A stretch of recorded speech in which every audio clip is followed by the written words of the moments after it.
2008年卷 1B 第3條嘅 C 部分，佢話黃小姐利用某咖啡店裏邊嘅電腦執行網上銀行服務，凡係用公共電腦咧，要非常小心，避免咧要登入使用者名稱密碼，係相當有風險嘅。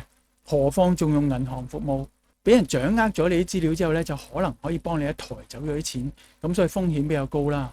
而且佢仲無意中執行咗一個不知名嘅程式，梗係相當危險啦。可能對網上銀行帶嚟一啲保安上面嘅問題嘅。佢就問你啦，佢執行咗邊一類型嘅程式，令到個保安可能出現問題呢？咁首先呢條咧唔可以答電腦病毒，因為咧電腦病毒比較空泛啊，冇講明係邊一方面，所以咧要講明係邊一種類嘅電腦病毒。仲有可能要加多一句咧，解說一下帶嚟啲咩風險。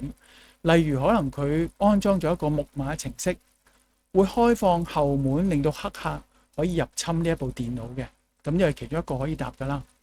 咁另一個可以嘅咧，就例如係佢安裝咗一個間諜軟件，係會記錄用戶鍵盤上邊輸入嘅按鈕，從而咧令到黑客可以掌握到用戶嘅賬戶資料。咁呢個咧都係好有可能嘅。第二部分，佢叫你建議黃小姐兩個方法減低呢項服務喺保安上面嘅風險。咁佢提到嘅呢項服務咧，應該就係講緊呢個咖啡店提供呢個電腦呢個服務啦。佢想減低呢個風險。咁首先咧，如果係咖啡店嘅建議咧，就應該係安裝防火牆啦，安裝防病毒軟件啦呢啲。但係咧，黃小姐作為一個顧客咧，當然冇呢個權限去安裝呢一啲啦。所以佢話要建議黃小姐就唔可以講啱啱嘅防火牆啦、防病毒軟件啦，而係佢自己。咁其中一樣最重要嘅就當然係避免喺公共電腦上邊使用網上銀行呢啲需要登入嘅服務啦。咁呢個係其中一樣啦。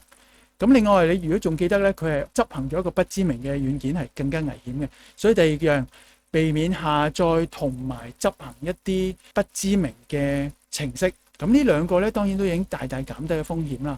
咁另外亦都可以講啦，如果要使用呢個網頁嘅服務嘅時候咧，盡量使用一個無痕模式，同埋記得使用完之後咧要登出服務。